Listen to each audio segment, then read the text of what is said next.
this is interesting.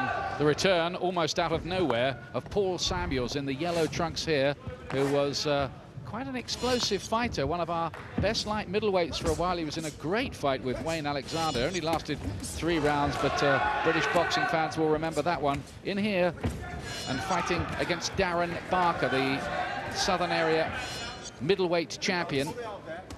Samuels was saying beforehand he wants to come back because he doesn't feel he did himself justice last time around. He's been doing a bit of training in the interim, training other fighters, that is. What's he got left after this long away?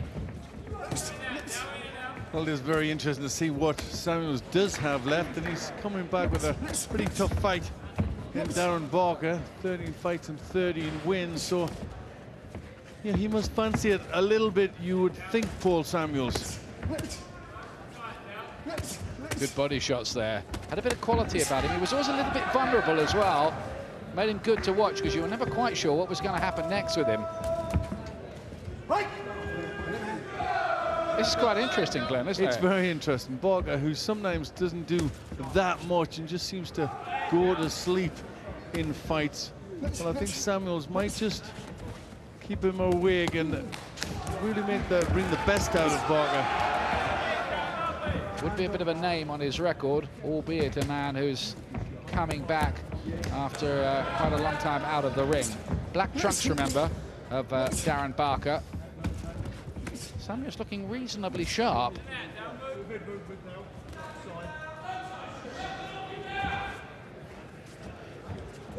Samuels having some success.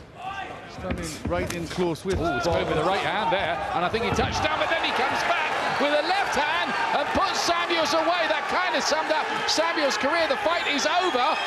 It was a stunning left hand, and Samuels has just been knocked cold by that in an extraordinary incident. The fight is over. It is waved off, and Samuels, I'm afraid to say, that looks a bad knockout, Glenn.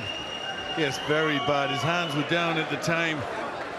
He wasn't expecting anything to come back in retaliation from Barker, and he took a full-blooded left hook. I think the referee was trying to step in there and was going to administer a count because he felt that Barker might have touched down. Before he could do that, he threw that punch and knocked him out. I'd be fascinated to see that again. I think that's exactly what happened. I think it was, the referee was going to call it a count, and then Samuels was caught.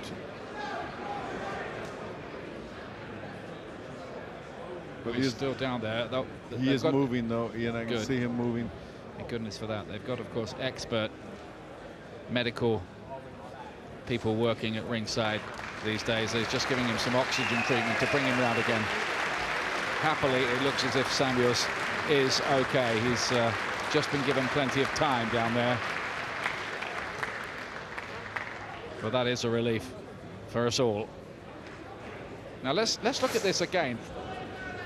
Let's see if we can hear whether the referee said break or stop boxing after that punch had landed.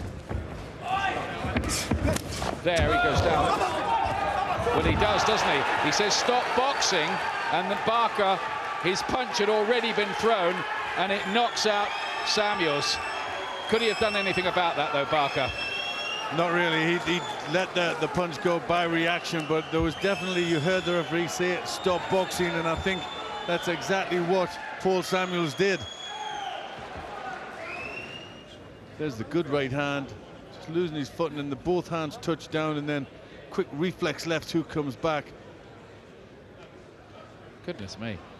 In a way, as I said at the time, that rather sums up Paul Samuels, doesn't it? His whole career,